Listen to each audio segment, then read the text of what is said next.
Hello everyone, welcome to my channel. तो ये देखिए, ये 4 लाइन जो है आरापटना 4 लाइन, उसका ये एक ब्रिज है।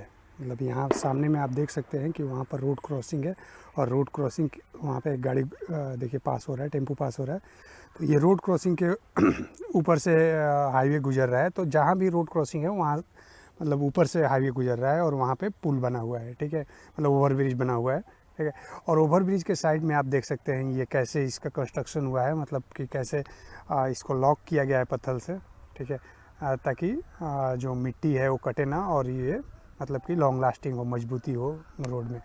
सोचिए कहीं पर ये नहीं होगा तो क्या होगा, मैं दिखाता हूँ।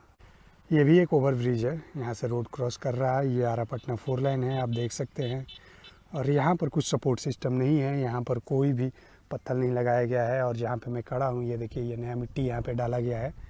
और ये मिट्टी पूरा कट चुका था बरसात में, अभी जब बारिश हुई थी फिर से इन लोगों ने नया मिट्टी डाला है। पत्थर क्यों नहीं लगाया पता नहीं, गवर्नमेंट से इनको पैसा मिला है नहीं मिला है, क्यों यहाँ पे पत्थर नहीं लगाया, वहाँ पे लगाए हुए हैं। दोनों ब्रिज ही हैं, ओवर ब्रिज ही हैं, देख सकते हैं।